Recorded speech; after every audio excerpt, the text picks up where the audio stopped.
Actually చెప్పాలంటే ఇప్పుడు మీరు 3 ఇన్సిడెంట్స్ చూపిచ్చారు. అంటే ఇందులో ఎవరైతే ఉన్నారో ఆ 3 ఇన్సిడెంట్స్ కూడా క్యాస్ట్‌కి సంబంధించి లేవు. అంటే ఒకటుంది గానీ ఇప్పుడు 'జూబ్లీ హిల్స్‌కి' సంబంధించేదైతే అది పగ ప్రతీకారం దీనికి సంబంధించినటువంటిది. అది క్యాస్ట్ కాదు గదా! సో, ఇక్కడ ఇంజస్టిస్ అనేది ఎవరైతే ఉన్నారో వాళ్ళకి ఎలా వర్తిస్తారు సార్ ఇక్కడ? సో, మీరన్నట్టు ఈ మూడిట్లో ఒకటి గావచ్చు, మల్టిపుల్ గావచ్చండి. సో, మనం అన్నదేంటంటే క్యాస్ట్ ఉంది, పవరుండి, డబ్బులుండి. ఈ 3 ఉంటే ఇంకా ఈజీ. ఇప్పుడు మూడిట్లో ఒకటున్నా సరిపోతది. 3 లేని వాళ్ళకి ప్రాబ్లమ్.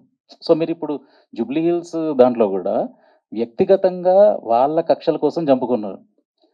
బట్ ఇప్పుడు వరకు మీరు మీడియా వాళ్ళనే ఆ జనరేషన్ వాళ్ళు కాకుండా ఇప్పుడు కొత్తగొచ్చిన జర్నలిస్ట్‌లు అడగండి. 97లో బాంబ్ బ్లాస్ట్ అయిందా అనంటే అయింది అని అంటారు అందరూ. దాంట్లో ఎంతమంది చనిపోయారు అని అడగండి ఎవరినైనా. ఎంతమందికి చనిపోయారు తెలీదు. దాంట్లో చనిపోయిన వాళ్ళు మీడియా వాళ్ళే ఉన్నారు. సో, మీడియా ప్రొటెస్ట్ చేసిందా? అందరూ సెన్సేషనలిజం లాగా ఇతనేం జేస్తాడు, నెక్స్ట్ వాళ్ళనేం చంపుతారన్నారు గానీ, 26 మంది చనిపోయారు. ఎవరు చనిపోయారు? దాంట్లో మీడియా వాళ్ళున్నారా? జూనియర్ ఆర్టిస్టులున్నారా? మరి వాళ్ళ పరిస్థితేంది? వాళ్ళ కాంపెన్సేషన్ వచ్చిందా? ఎవరు అడిగారండి? వాళ్ళకి ఈ 3 లేవు గాబట్టి, వాళ్ళ కాజ్ ఎవరు అడగలేదు. సో, మీరన్నది అక్కడ వాళ్ళకి క్యాష్ పవర్ ఉంది. పవర్ ఉంది గాబట్టి, గవర్నమెంట్ నుంచి జియో సత్ప్రవర్తన తెచ్చుకొని ఎళ్ళగెళ్ళారాళ్ళు. సో, దానికి these are the 3 things that you need to come out faster from the jail. కొత్త జియో గూడా ఇవ్వగలుగుతారు. కొత్త lot of rules can be bent. Actually అంటే 'మద్దెల చెరువు సూరి' గురించి చెప్పారు కాబట్టి, ఆయన బయటకొచ్చిన తర్వాత మళ్ళీ ఆయన గూడా హత్య గావించబడ్డాడు. కరెక్ట్ అండి. అది వేరే గదండీ. సో, మనం చెప్పే పాయింట్ ఏంటి అనంటే 26 మంది చనిపోయినా గూడా బయటికి రావచ్చు. బయటికి వచ్చిన తర్వాత వాళ్ళు మళ్ళీ వ్యక్తిగతంగా చేసుకొని చనిపోవడం అదంతా వేరే సినిమా అది. ఆల్రెడీ 'రక్త చరిత్ర' ఇవన్నీ చేసుకున్నారు గదండీ. మనం ఆ పార్ట్ గురించి చెప్పాల్సింది. మనం చెప్పాల్సిందేంటంటే పవర్ ఉంటే రావచ్చు బయటికి అనేది పాయింట్ మనం. యాక్చువల్లీ ఇలాంటి సినిమాలు తమిళ్ డైరెక్టర్ 'వెట్రిమారన్' తీస్తుంది. చాలా వరకు కూడా ఆయన. మొన్న గూడా 'విడుదల 1', 'విడుదల 2' ఇలాంటివి రావడం జరిగింది. సో, వాటితో కంపేర్ చేస్తే దీంట్లో ఇంక మీరు ఏం చూపించబోతున్నారు రియలిస్టిక్‌గా? ఇంతే అండి సింపుల్. మన దాంట్లో ఏంటంటే 3 ఇన్సిడెంట్స్ జరిగినాయి. దాంట్లో చనిపోయిన వాళ్ళు అందరూ చనిపోయారు. చంపిన వాళ్ళకి అందరికి సేమ్ శిక్ష పడిందా లేదా? That is the question as a society, as a film maker we are asking. అంతే సింపుల్ అండి.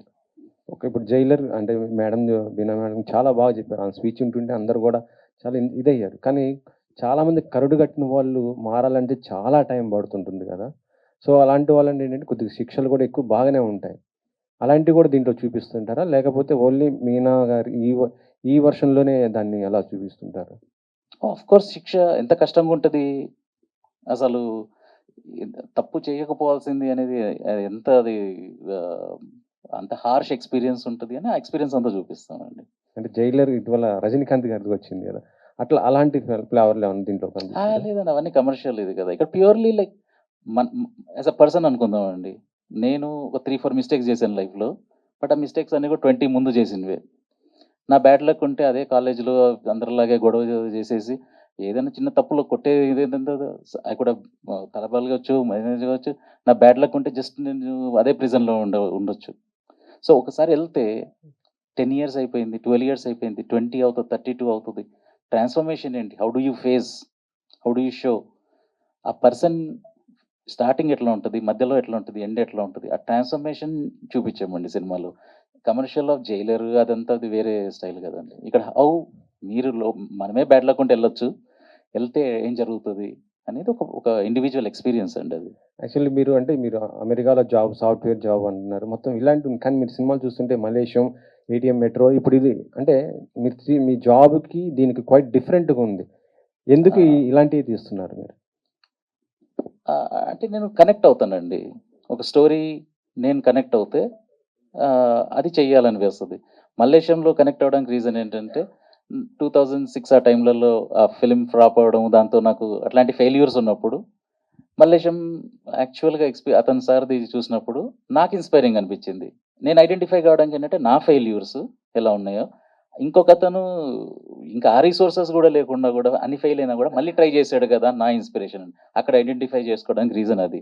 8 ఏఎం మెట్రోలో ఆ ఫ్రెండ్‌ది కొన్ని ఎక్స్‌పీరియన్సెస్ అండి. బట్ కోవిడ్ అప్పుడు అందరం ఎంతో అంత మెంటల్ హెల్త్‌కి గురయ్యాం. అది ఎందుకంటే ఎప్పుడు తెలియదు, వ్యాక్సిన్ వస్తదో తెలీదు, చనిపోతున్నారు ఇదంతా. అందరం కొంచెం సఫర్ అయ్యాం.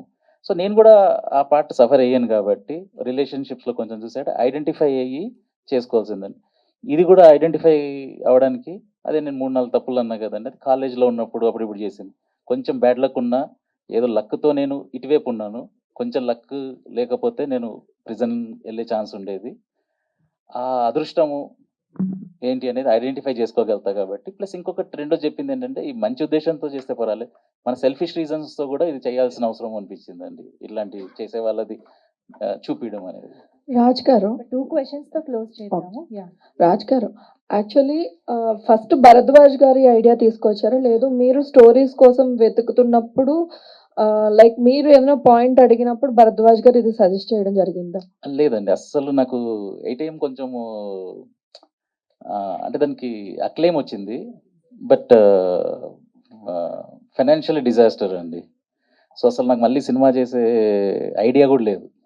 మేబీ చూద్దాంలే ఏదన్నా అంత మన సూపర్ ఐడియా అన్నప్పుడు అప్పుడు చూద్దాంలే ప్లస్ ఫైనాన్సెస్ కొంచెం 2, 3 ఇయర్స్, 4 ఇయర్స్ తర్వాత అని.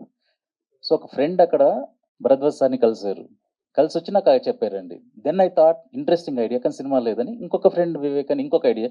ఆ రెండిటిని కలిపితే చాలా ఐడియా బాగవుతది అని అనిపించిన తర్వాత ఐడియా ఒక్కసారి ఫార్మ్ అయిన తర్వాత ఐడియా నన్ను ఈ సినిమా చేపించిందండి. నేను చేయలేదు. ఓకే. అండ్ అదే ఈ స్టోరీని మీరు ప్రొడ్యూసర్ గారి దగ్గరికి తీసుకువెళ్ళినప్పుడు అంటే లైక్ ఆయన ఫస్ట్ చెప్పిన ఏంటి? ఆయన రియాక్షన్ ఏంటి? అంటే లైక్ ఇది రియల్ ఇన్సిడెంట్స్ మీద అండ్ దట్ టూ దీని వెనకాల చాలా కాన్సిక్వెన్సెస్ ఉంటాయి. సో, ప్రొడ్యూసర్ గారు ఎలా రియాక్ట్ అవ్వటం? ఆయన ఎలా ఒప్పించారు? ఆ! సో, నేను లాస్ట్ ఫిల్మ్ కొంచెం ప్రాబ్లమ్‌తో నేను మనీ ఒకటే అని కాదండి. 2 చేయడం చాలా కష్టం.